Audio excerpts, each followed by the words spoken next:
여러분 안녕하십니까? 오늘 또 참으로 좋은 날입니다. 하나님이 여러분 마음속에 평안을 주시기를 기원합니다. 기도는 하나님과 우리를 연결하는 생명줄과 같습니다. 이러므로 기도하지 않는 신자는 죽은 신자요, 기도 없는 신앙은 죽은 신앙입니다. 그러므로 저는 오늘부터 10회에 걸쳐 기도에 대해 집중적으로 말씀을 전하고자 합니다. 이 시간을 기억하시고 계속적으로 청취하시면 기도 생활에 큰 유익이 되실 것입니다. 기도는 무엇이며 왜 기도해야 하는가? 오늘은 기도는 무엇이며 왜 기도해야 하는가에 대해서 여러분에게 말씀드리고자 합니다. 본문 말씀은 구약성경 시편 34편 8절로 10절입니다. 너희는 야훼의 선하심을 맛보아할지어다. 그에게 피하는 자는 복이 있도다. 너희 성도들아 야훼를 경외하라. 저를 경외하는 자에게는 부족함이 없도다. 젊은 사회는 궁핍하여 줄일지라도 야훼를 찾는 자는 모든 좋은 것에 부족함이 없으리로다. 오늘날 이 세상에 예수 그리스도를 믿는 사람은 많지만 그러나 기도로 하나님과 깊이 교제하는 성도는 많지 않습니다. 신학자 고던이 말한 대로 오늘날 지구상에서 가장 위대한 사람들은 기도하는 사람들입니다. 왜냐하면 기도는 세계를 변화시키는 위대한 능력이 되기 때문입니다. 그러므로 이 시간에는 기도는 무엇이며 왜 기도해야 하는가에 대해서 말씀드리겠습니다. 먼저 기도란 무엇일까요? 기도는 하나님 아버지와 그의 자녀된 우리가 대화하는 것입니다.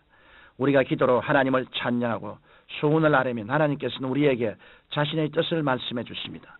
그리고 기도는 영혼의 호흡입니다. 우리의 육신이 쉬지 않고 숨을 쉬어야 살아갈 수 있듯이 우리의 영혼도 끊임없이 기도로 영적인 호흡을 해야 그 생명을 유지할 수 있습니다. 성경 데살로니가전서 5장 17절에 쉬지 말고 기도하라고 말씀하십니다. 사람은 단 몇 분만 숨을 멈추어도 생명이 위험하듯이 우리 영혼도 기도를 쉬면 힘을 잃고 맙니다. 그러므로 우리는 전심을 다해 기도해 힘써야 합니다. 기도는 또한 문제 해결의 열쇠가 됩니다. 우리의 인생길에 수없이 많은 문제들이 가로놓여 있습니다. 많은 사람들이 이러한 문제에 부딪혀서 쉽게 넘어지고 쓰러집니다. 그러나 기도하는 사람은 무슨 일이 있어도 염려하지 않고 하나님 앞에 나아가 도움을 구할 수 있습니다. 그러면 전능하신 하나님께서 친히 강한 손과 편팔로 우리의 문제를 해결해 주시는 것입니다.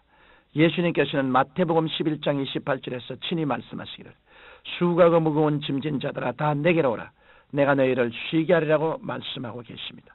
그러므로 여러분은 모든 짐을 주님 앞에 내려놓고 기도로 맡기십시오. 그러면 주님께서 문제를 해결해 주실 것입니다. 기도는 또한 영적 전투입니다. 성경 에베소서 6장 12절에 우리의 씨름은 혈과 육에 대한 것이 아니요 정사와 권세와 이 어두움의 세상 주관자들과 하늘에 있는 악의 영들에 대함이라고 말씀하고 있습니다. 악한 마귀는 할 수만 있으면 택한 자라도 넘어뜨리려고 우는 사처럼 입을 벌리고 찾아다닙니다. 그러나 우리는 하나님의 전신갑주로 무장하고 기도함으로 능히 사탄의 괴계를 무찌를 수 있습니다. 현재 미국에서 크게 기도 운동을 일으키고 있는 내리리 목사님의 이야기입니다. 그분은 어느 날 환상 중에 캄캄한 구름이 미국의 대도시 위에 덮여있는 것을 보았다고 합니다. 그때 주님께서는 그 구름을 하늘을 떠나지고 있는 마귀와 그 부하들이라고 말씀하시고 그 흑암의 구름을 옮기려면 미국에 많은 중보 기도자가 있어야 한다고 하셨다는 것입니다. 그런 다음 주님께서 그에게 수많은 중보 기도자를 보여주셨는데 그들이 손을 들고 기도하자 흑암의 구름에 구멍이 뚫림이 하나님의 영광의 빛이 그 구멍들을 통해 흘러 들어오더라는 것입니다. 이처럼 기도해야 영적 전투에 승리할 수 있습니다. 우리가 거룩한 손을 들어 기도하면 원수 마귀는 한 길로 왔다가 7길로 도망가고 마는 것입니다. 그러면 우리는 왜 기도해야만 할까요? 하나님께서는 우리와 기도로 교제하시기를 원하십니다. 성경 고린도전서 1장 9절에 너희를 불러 그의 아들 예수 그리스도로 우리 주로 더불어 교제케 하시는 하나님은 미쁘시더라고 말씀하고 있습니다. 하나님께서 우리를 구원하신 목적 중 하나는 우리와 인격적인 사귐을 갖기 위한 것입니다. 그러므로 우리는 기도를 통하여 주님과 교제하는 일을 계속해야 합니다. 또한 기도는 영적 축복을 받는 통로가 됩니다. 우리가 믿고 있는 하나님은 하늘과 땅과 그 가운데 있는 모든 것을 지으시고 다스리시는 크고 부유하신 하나님이십니다. 하나님께서는 지혜와 지식과 능력과 소유가 한이 없으십니다. 또한 우리 구주 예수님께서는 우리를 부유케 하시려고 친히 가난과 저주를 속량하셨기 때문에 우리는 하나님께서 예비하신 부요를 누릴 고난이 있습니다. 우리는 이러한 영과 육과 범사의 축복을 기도를 통하여 누릴 수 있는 것입니다. 그 때문에 예수님께서 성경 요한복음 14장 14절에서 내 이름으로 무엇이든지 내게 구하면 내가 시행하리라고 말씀하신 것입니다. 하나님의 뜻대로 기도하면 얼마든지 들어주시는 것입니다. 또한 기도는 그 자체가 영적인 사역입니다. 예수님께서는 주수할 일꾼을 위해 기도하라고 하셨으며 성령 충만을 받기 위해 기도하게 하셨습니다. 그러므로 우리가 기도하는 그 자체가 하나님을 섬기는 일이며 사역이기도 한 것입니다. 기도는 또한 하나님의 명령이기도 합니다. 그래서 예레미야 33장 3절은 너는 내게 부르짖어라 내가 네게 응답하겠고 내가 알지 못하는 크고 비밀한 일을 네게 보이리라고 말씀하고 있습니다. 그리고 친히 기도의 삶을 사신 예수님께서도 우리에게 기도할 것을 명령하고 계십니다. 이처럼 우리가 기도하면 하나님의 구원의 은혜를 충만히 누리게 됩니다.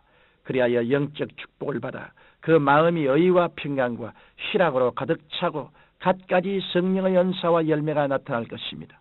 또한 여러분이 기도로 성령님과 동행할 때 여러분의 생활에 하나님의 기적이 나타나고 질병에서 치유받고 기쁨이 충만하게 될 것입니다.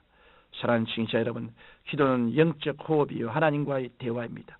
우리의 영혼은 기도하면 살고 기도하지 않으면 죽습니다. 여러분은 기도하고 싶을 때 즉시 기도해야 합니다. 기도할 수 있는 기회를 소홀히 여기는 것은 죄입니다. 또 기도하고 싶지 않을 때에도 기도해야 합니다.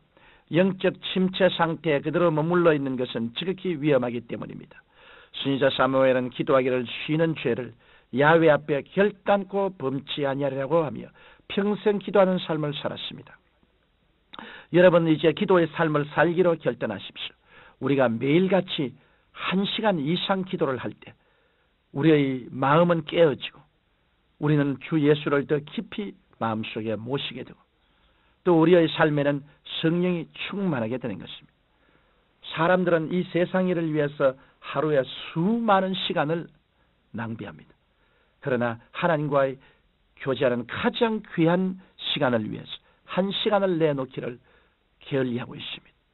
여러분께서 매일같이 1시간 이상 주님께 기도하기로 결심한다면 여러분의 생애 속에 새로운 획기적인 신앙의 삶이 다가오게 되실 것입니다.